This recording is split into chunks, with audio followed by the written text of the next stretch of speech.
Hello friends, YouTube channel easy GS में आपका स्वागत है। मैं दीपक कुमार भट्ट नया टॉपिक स्टार्ट करते हुए कि जोन क्या है, इक्विनॉक्स क्या है, सोलिस्टिस क्या है। जोन तो आप शुरू से ही 6-7 क्लास से ही पढ़ते आ रहे हैं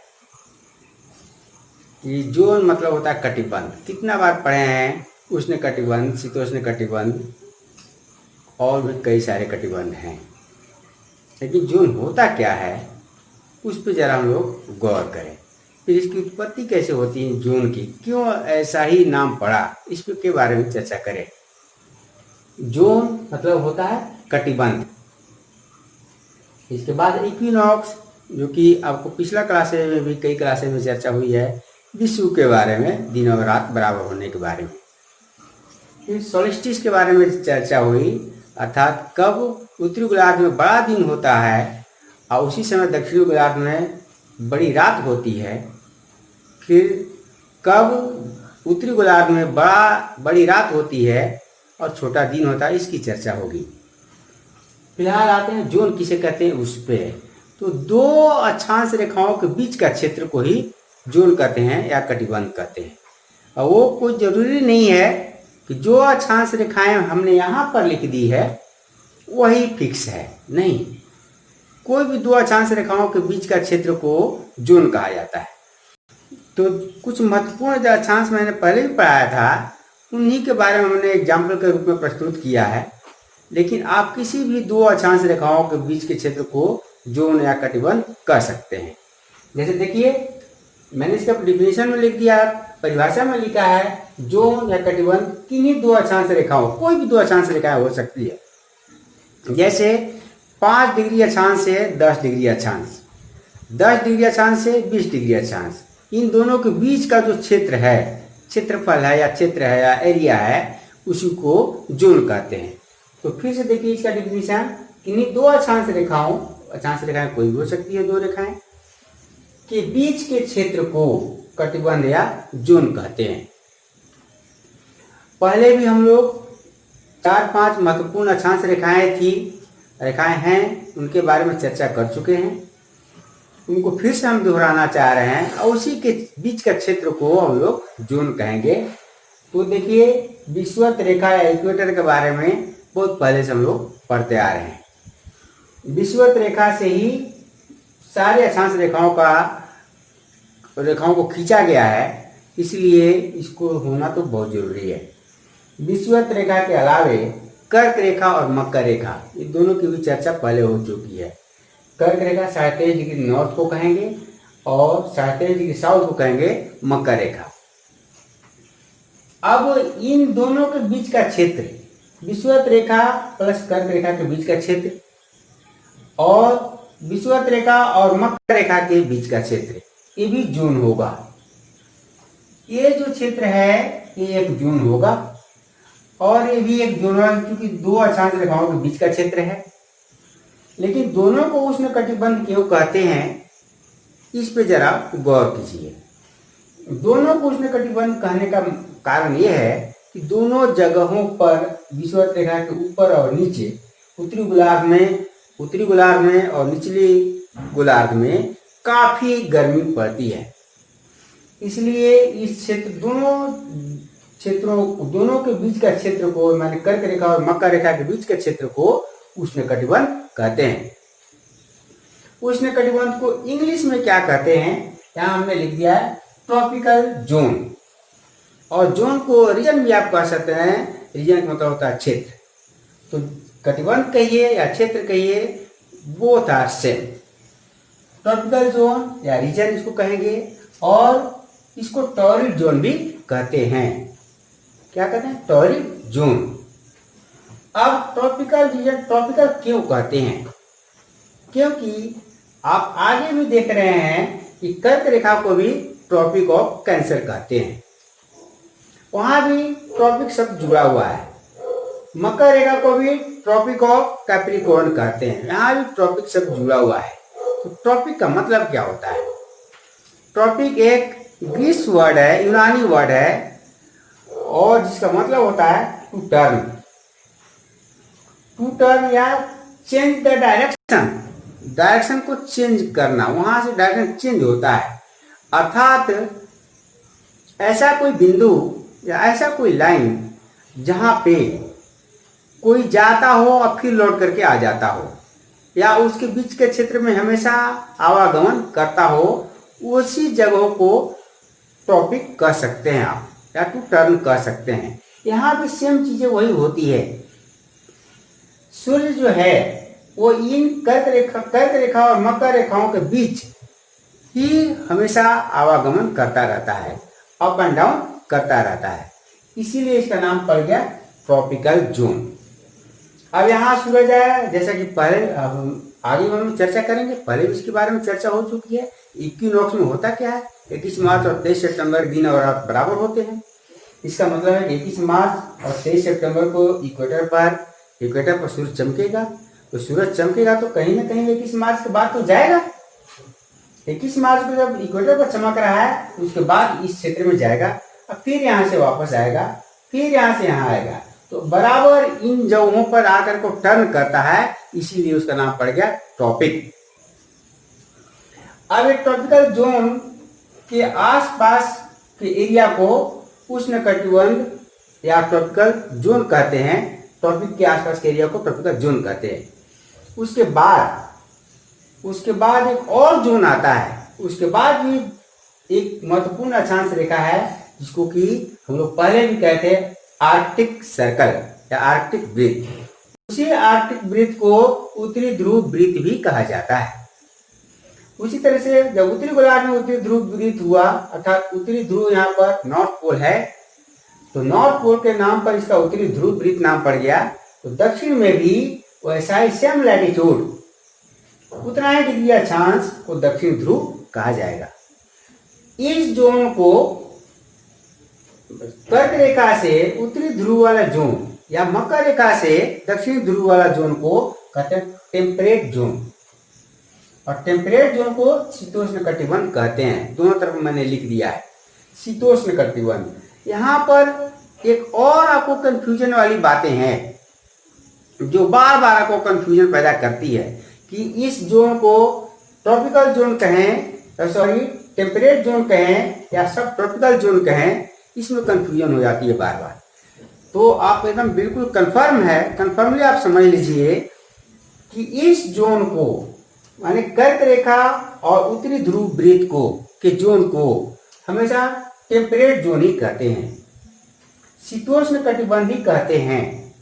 शीतोष्ण कटिबंध दोनों गोलार्ध में होगा, उत्तरी गोलार्ध में भी होगा और दक्षिणी गोलार्ध में भी होगा। मैंने डायरेक्शन दे करके दिखा दिया है, टेम्परेट जोन और यहाँ पर टेम्परेट जोन। लेकिन टेम्परेट जोन का जो निचला पोर्शन होगा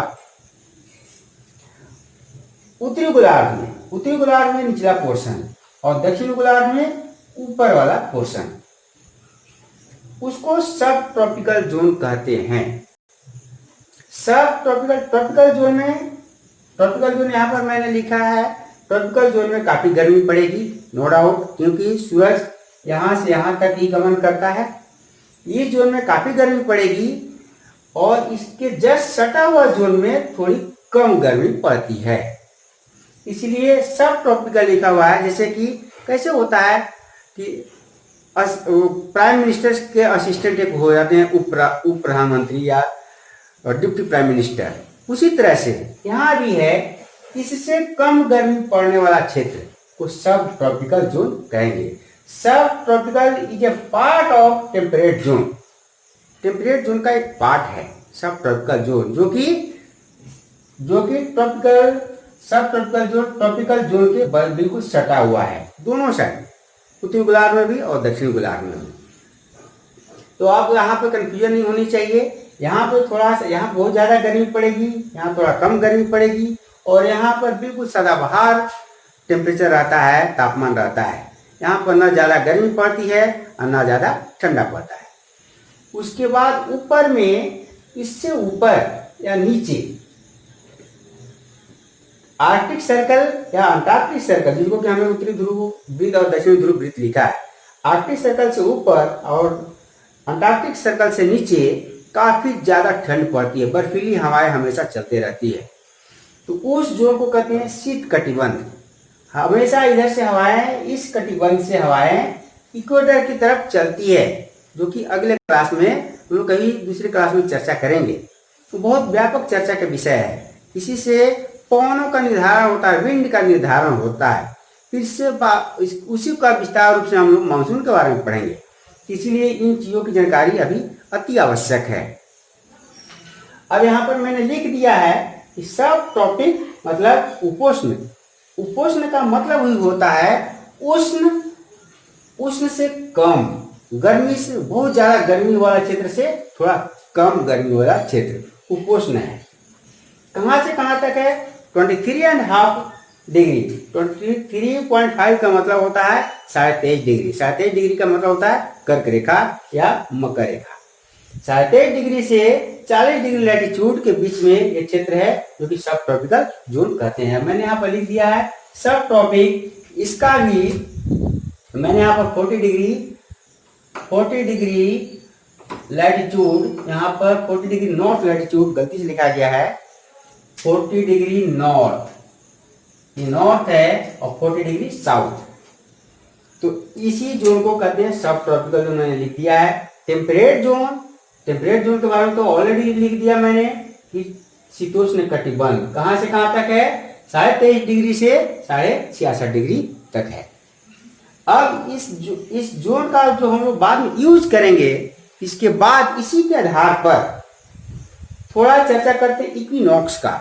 इक्विनॉक्स आखिर है क्या? कैसे सूर्य का आवागमन होता है कर्क रेखा से मकर रेखा के बीच, और जब सूर्य ऊपर से नीचे की ओर आता है तो क्या क्या इवेंट घटता है, क्या क्या घटनाएं घटती है, उसके बारे में हम लोग चर्चा करते हैं। तो देखिए यहाँ पे मैंने इक्विनॉक्स और सोलिस्टिस दोनों को एक साथ दिखाने का प्रयास किया है, और ये डायग्राम से आपको बिल्कुल समझ में आ जाएगा। हमेशा आपको कंफ्यूजन होता होगा कि आखिर दोनों समय में स्थिति, सूर्य की स्थिति कहाँ पे रहती है। तो देखिए 21 मार्च और 23 सितंबर जो आप बार बार पढ़ते हैं कि 21 मार्च और 23 सितंबर के दिन और रात बराबर होता है। दिन और रात बराबर कैसे होगा? अगर सूरज यहाँ पर चमके, विषुवत रेखा ये है हमारी, हो गई विषुवत रेखा, इक्वेटर हो गया, ये हो गए कर्क रेखा, कर्क रेखा, ये हो गया मकर रेखा। अगर सूरज यहाँ पर चमकेगा तो विषुवत रेखा के ऊपर ज्यादा रोशनी होगी। अगर सूरज नीचे की ओर चमकेगा तो दक्षिणी गोलार्ध में ज्यादा गर्मी पड़ेगी। तो इसका मतलब है कि बीचों बीच अगर सूर्य की स्थिति होगी तभी दोनों तरफ सूर्य की किरणें बराबर पहुंचेंगी।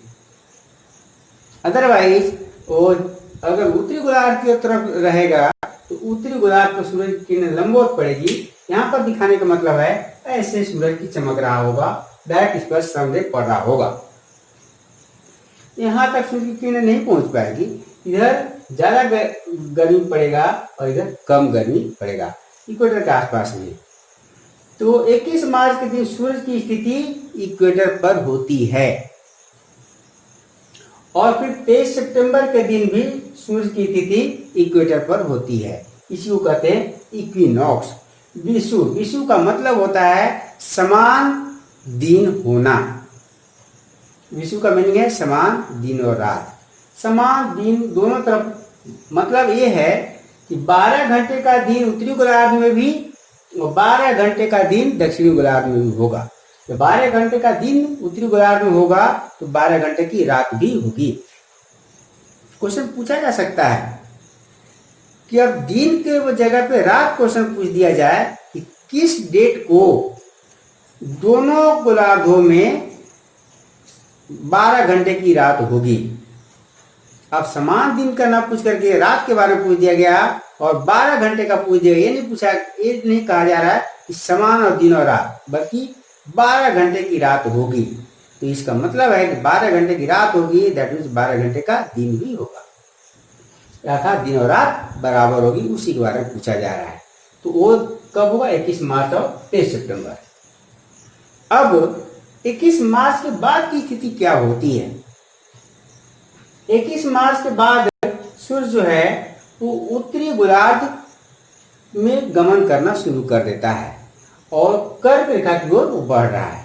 मैंने यहाँ पर बीचों बीच दिखाया है। इसका मतलब ये आप ना समझेंगे कि सूरज बिल्कुल बीचों बीच चला जाता है। यहाँ पे ये दिखाने का मकसद ये है कि सूरज कर्क रेखा पर चला जाता है। यहाँ भी होगा, कर्क रेखा पर कहीं भी चमकेगा तो उसकी किरणें लंबवत बढ़ेंगी। हमने यहाँ पर समझने के लिए, डायग्राम को बनाने के लिए या समझाने के लिए यहाँ पर बीचों बीच दिखाया है। तो सूर्य 21 मार्च के बाद कर्क रेखा पर पहुंच जाता है, ट्रॉपिक ऑफ कैंसर पर पहुंच जाता है और इस दिन काफी गर्मी पड़ती है। 21 जून को 21 मार्च के बाद चलना शुरू किया और यहाँ से मार्च से लेकर के यहाँ कर्क रेखा पर आने उसको जून तक का समय लग जाता है, अर्थात लगभग 3 महीने का समय लग जाता है। और 3 महीने का सब जोन है। 3 महीने के बाद 21 जून को पहुंच जाएगा कर्क रेखा पर।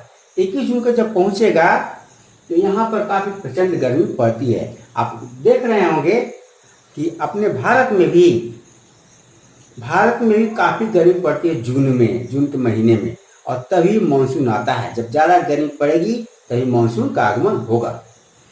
21 जून को जब कर्क रेखा के पास चमकने लगता है, चूंकि कर्क रेखा भारत के बीचों बीच गुजरती है, अर्थात 21 जून के आसपास सूर्य की स्थिति भारत के आसपास होती है।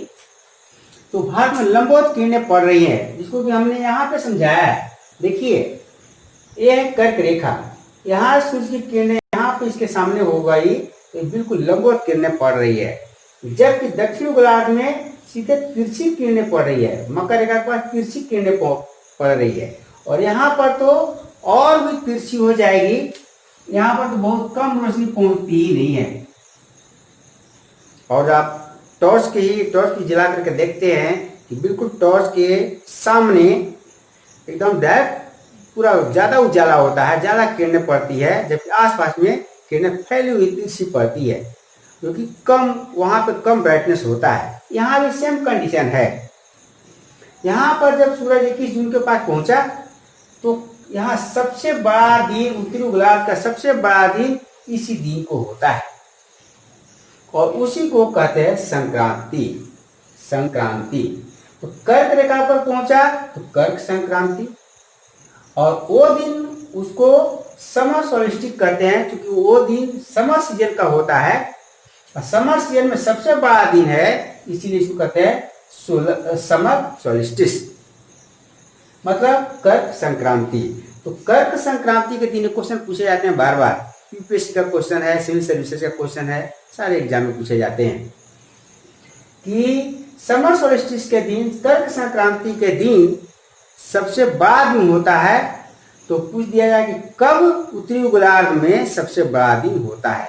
फिर दूसरा तरह से इसको क्वेश्चन घुमाया जा सकता है कि बड़ा दिन के समय उत्तरी गोलार्ध में जब बड़ा दिन होता है उस समय सूर्य की स्थिति कहाँ होती है, तो आप आंसर मारेंगे कर्क रेखा पर होती है। और जब निश्चित रूप से जब यहाँ पर बड़ा दिन होगा तो यहाँ पर मकर रेखा के पास सबसे ज्यादा ठंडा पड़ रहा होगा और उस दिन सबसे छोटा दिन होगा। उल्टा हो जाता है बिल्कुल। मैंने यहाँ पर लिख दिया 21 जून के दिन क्या होगा, अर्थात कर्क संक्रांति।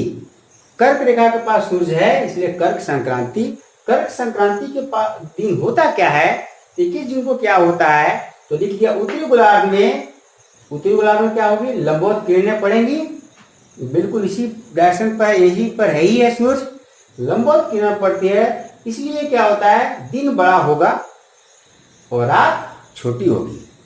दिन बड़ा होगा तो रात छोटी का मतलब कि दिन का जो ड्यूरेशन है, दिन का जो टाइम पीरियड है वो 14 घंटे का होगा।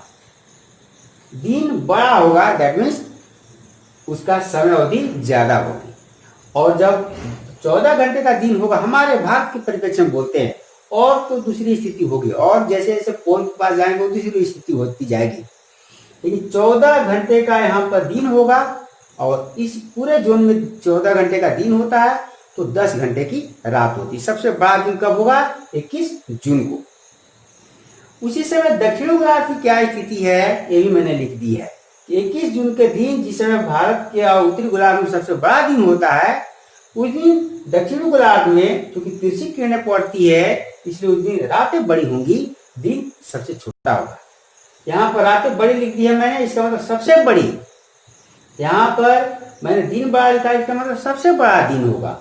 यहाँ पर मैंने सब कुछ क्लियर कर दिया है। सबसे बड़ी रात सबसे बड़ी होगी, दिन सबसे छोटा होगा। उसी तरह की यहाँ भी आप समझेंगे। फिर 22 दिसंबर के बाद क्या होगा? अब सूर्य तो यहाँ पर कर्क संक्रांति के दिन कर्क रेखा पर चला गया, 21 जून को चला गया, फिर वो रिटर्न होगा। इसीलिए तो इसको कहते हैं ट्रॉपिकल जोन। ट्रॉपिकल जोन हो गया, ट्रॉपिक ऑफ कैंसर हो गया, ट्रॉपिक ऑफ कैप्रिकॉर्न हो गया। ट्रॉपिक शब्द जुड़ा हुआ है, क्योंकि ट्रॉपिक का मतलब होता है टर्न, मुड़ना या चेंज द डायरेक्शन। अब यहाँ से फिर डायरेक्शन वो चेंज करेगा। क्यों डायरेक्शन चेंज कर रहा है? क्योंकि पृथ्वी जो है सूर्य की परिक्रमा कर रही है। तो परिक्रमा करने के दौरान कभी वो सूर्य के सामने, ये पोर्शन सूर्य के सामने पड़ता है, कभी मकर रेखा वाला पोर्शन सूर्य के सामने पड़ता है, इसीलिए डायरेक्शन चेंज हो रहा है। सूर्य कहीं भी सूर्य मूव नहीं कर रहा है। मूव कौन कर रही है? पृथ्वी। अर्थ हमारी मूव कर रही है। तो अर्थ मूव करते करते ऐसा डायरेक्शन में जाएगी कि सूर्य फिर विषुवत रेखा की ओर चमकना शुरू कर देगा। तो अब जब विषुवत रेखा के पास चमकेगा, फिर उसको कहेंगे इक्विनॉक्स। यहाँ भी दिन और रात बराबर होगा। फिर सूर्य की तिथि परिवर्तन होगा और वो चलाएगा मकर रेखा के पास। मकर रेखा के पास आएगा 22 दिसंबर को। उस समय विंटर सोल्स्टिस कहते हैं, मकर संक्रांति कहते हैं। अब मकर संक्रांति क्यों कहते हैं? यहाँ पर तो बहुत ज्यादा गर्मी पड़ रही है। यहाँ पर बहुत ज्यादा गर्मी पड़ रही है, फिर भी इसको विंटर सीजन क्यों कर रहे हैं?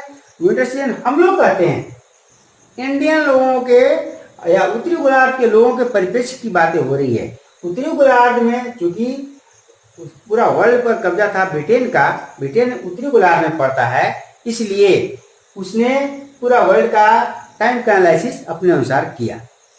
उन लोगों ने किया, उसी को अभी हम फॉलो करते हैं। हमारे यहाँ चूंकि विंटर सीजन होता है, यहाँ पर समर सीजन है, इसके बावजूद भी हम कहेंगे विंटर सोल्स्टिस।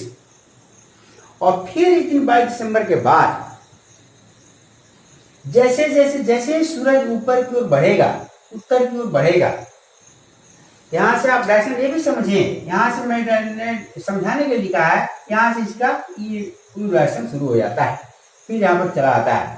तो जैसे ही 22 दिसंबर के बाद वो उत्तरी गोलार्ध की ओर बढ़ना शुरू करेगा या विषुवत रेखा की ओर बढ़ना शुरू करेगा, उत्तरी गोलार्ध में गर्मी का एहसास होना शुरू हो जाएगा। और तभी गर्मी का एहसास थोड़ा और ऊपर जाएगा, तब हम लोग को होता है, क्योंकि इंडिया जो है विषुवत रेखा के ठीक ऊपर में है और हम लोग जो है वो बिल्कुल इक्वेटर के आसपास में सिचुएटेड है। तो उस एरिया में सूर्य की किरणें थोड़ी सी ज्यादा पड़ने का टाइमिंग कब होगा? 14 जनवरी होता है। और 14 जनवरी या 15 जनवरी जो आजकल संक्रांति मनाते हैं, कहते हैं आज मकर संक्रांति है। मकर संक्रांति हम लोग को गर्मी का एहसास जब होने लगता है तब से मनाते हैं। 14 जनवरी को मनाते हैं या 15 जनवरी को मनाते हैं, लेकिन पूरा वर्ल्ड वाइड अगर कैलकुलेशन करेंगे तो मकर संक्रांति 22 दिसंबर को मनाया जाना चाहिए या मनाया जाता है। इस तरह से इक्विनॉक्स और सोल्स्टिस का चैप्टर हम लोगों ने देखा। इसी में एक और टॉपिक है जो कि हम अगले क्लास में चर्चा करेंगे, ड्यूरेशन ऑफ डे। तो अब यहीं पर हम चैप्टर को क्लोज करते हैं। Thank you very much.